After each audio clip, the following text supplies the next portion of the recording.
इसकी जो जली हुई वाइंडिंग है वो पूरी बाहर निकाल लेंगे। तो यहाँ से आपको कट कर लेनी है, कट करके आप इसे बाहर निकाल सकते हो।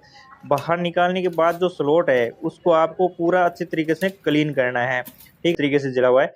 तो मैंने पूरा बाहर निकाल लिया इसको, और स्लॉट है वो साफ करके इसमें पेपर है वो लगा दूंगा। तो ये है खेतान की, और 3 HP की ये मोटर रहने वाली है, और 1440 RPM रहने वाले इसके। तो इस प्रकार की इसके ऊपर डिटेल है वो दी गई है, जैसा कि आप देख सकते हो। और अभी इसमें है वो हम वाइंडिंग करने वाले हैं, और इसमें कितने नंबर वायर से आपको वाइंडिंग करनी है, कितने स्लॉट, कितने टर्न आपको देने हैं, सारा कुछ मैं आपको डिटेल में बताने वाला हूँ। तो यहाँ पे मैंने 2 कॉइल है वो ऑलरेडी डाल दी है। अब आपको मैं बताने वाला हूँ कि कितने टर्न आपको देने हैं और कितने नंबर का मैंने वायर यूज किया है, ठीक है। तो इसमें आपको यहाँ पे देख सकते हो इस प्रकार से भरनी है। तो आपको जो रनिंग कॉइल है वो 4-4 का सेट बनते हैं, ठीक है।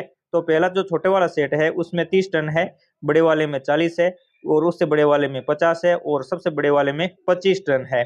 तो इस प्रकार के 4 सेट आपके बनने वाले हैं, 4-4 के 4 सेट बनने वाले हैं, ठीक है। तो ये सारे के सारे यहाँ पे आपको एक साइड में रख के कनेक्शन है वो डालनी है कोयल। बस जैसे हमने टर्न लगाए हैं, जैसे हमने कोयल बनाई है, सेम वैसी की वैसी ही इसमें डलने वाली है। और अभी मैं आपको दिखा भी देता हूँ। यहाँ पे मैंने राइट साइड में है वो इनर वायर रखा है, और इस प्रकार से एक कोयल है वो डाल दी है। तो ये वाला आउटर वाला वायर है अगली स्लॉट में, जैसा कि मैंने बता रहा हूँ, यहाँ पे डल जाएगा। और इस प्रकार से 2-3 कोयल है वो मैंने डाल दिया है। अब चौथी कोयल काम पे आने वाली है। तो चौथी कोयल जो ऑलरेडी डली हुई कोयलें हैं, इनके चौथी वाली कोयल के साथ डलने वाली है, क्योंकि इसमें 25-25 टन है, तो डबल हो जाएंगे, तो हो जाएंगे 50-50। तो इस प्रकार से ये जो चौथी कोयल है वो डबल हो जाएगी इसमें, ठीक है। तो इस प्रकार से यहाँ पे जो कोयल डली हुई है इसमें और इसमें दोनों में है वो डबल हो जाएगी। तो बीच में सेपरेटर पेपर रहने चाहिए ताकि सेप रहें, और इस प्रकार से ये चौथी कोयल भी इसमें डल जाएगी। अब उसके बाद बात करते हैं कनेक्शन की। तो ये पहली कोयल मैं इसके अंदर है वो डाल देता हूँ। तो इसका कनेक्शन बहुत इजी है। यहाँ पे देख सकते हो 4 कोयल डली हुई है, ठीक है, 4 सेट डले हुए हैं। तो इसका जो इनर वायर है वो इनर वायर ले लिया, और इस कोयल का है पास वाली का इनर वायर ले लिया। तो दोनों को इनर इनर को हमने इंटरकनेक्शन कर दिया है। इसी टाइप से सामने वाली दोनों कोयल का है, दोनों सेट का है इनर इनर वायर एक जगह कर दिया, और इनको बाहर नहीं निकालना है। इनको कनेक्शन करके पक्का कनेक्शन करके यहीं पे स्लीव वगैरह लगा के यहीं पे छोड़ना है। अब रहते हैं आउटर वायर दोनों। जैसे इस कॉइल का आउटर वायर रह गया ये, और इसका आउटर ये रहा, और इस कॉइल का आउटर वायर ये रहा। तो इस प्रकार से 4 आउटर वायर है वो निकल जाते हैं।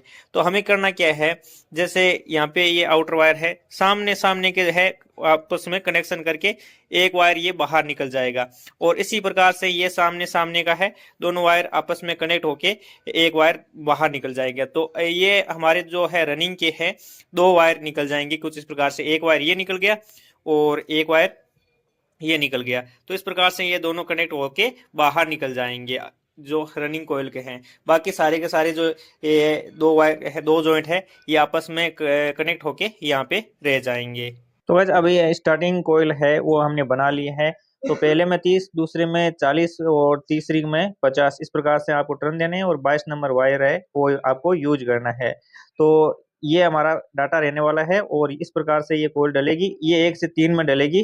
तो जो डबल हुई थी हमारी कोयल रनिंग वाली, उसको और दोनों साइडों में जो 50-50 टन वाली कोयल डली हुई है, तो उस तीनों को स्लॉट को छोड़ के 1 से 3 में डलेगी, और इस प्रकार से पूरी कोयल है इसके अंदर बैठ जाएगी। तो एक हमारा इनर वायर, एक हमारा आउटर वायर इस प्रकार से रह जाएगा।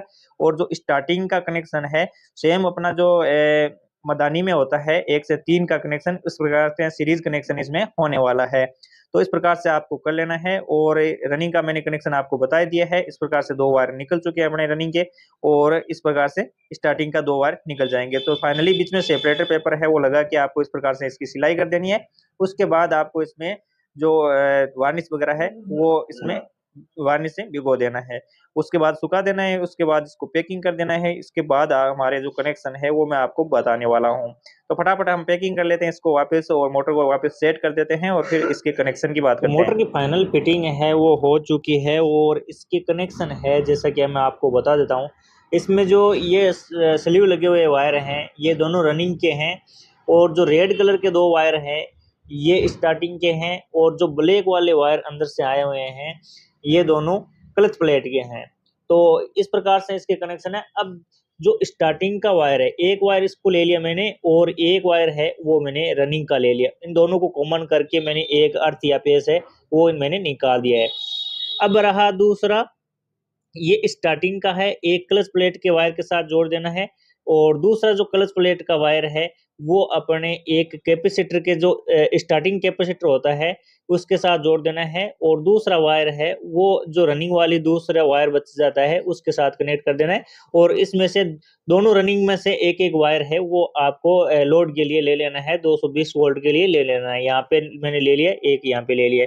अब जो ये कैपेसिटर है, ये जो रनिंग कैपेसिटर बोला जाता है जिससे एम्पियर है मोटर कम लेती है, तो इसका कनेक्शन कहाँ होने वाला है, एक तो जो अपना स्टार्टिंग का जो वायर है और एक अपना क्लच प्लेट का वायर है, दोनों जो कनेक्ट रहते हैं उसमें से एक वायर को तो आपको यहाँ पे कनेक्ट कर देना है।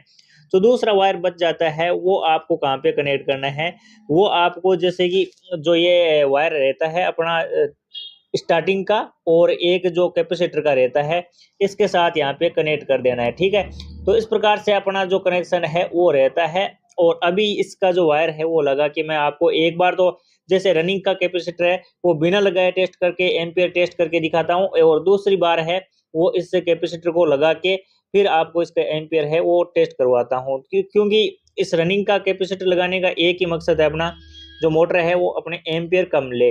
तो अभी चेक करते हैं कि क्या कितना क्या लेने वाली है। मैंने दोनों वायर है वो लगा दिए हैं और बोर्ड के अंदर, और यहाँ पे मैंने ले लिया एक मीटर जो है क्लैम्प मीटर और इसमें 80 एम्पियर है वो हमें दिखाने वाला है। तो मैं यहाँ पे इसको लगा के रख देता हूँ।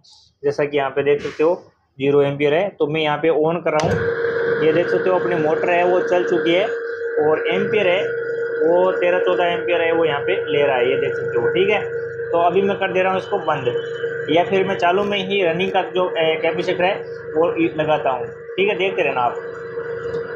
अभी देख सकते हो एम्पियर है ना कम हो गए, ये देख सकते हो कितना 14 एम्पियर ले रहा है, 11 एम्पियर हो गया है। ठीक है, तो इस प्रकार से अपना एम्पियर इससे रनिंग कैपेसिटर से हैं वो कम हो जाते हैं। तो यहाँ पे हमारा जो कैपेसिटर है वो लगने वाला है और रनिंग का कैपेसिटर मैंने 10 MFD का लिया है, तो आप चाहो तो 20 का भी लगा सकते हो, कोई इश्यू नहीं है। तो इस प्रकार से अपने जो है सक्सेसफुली कनेक्शन है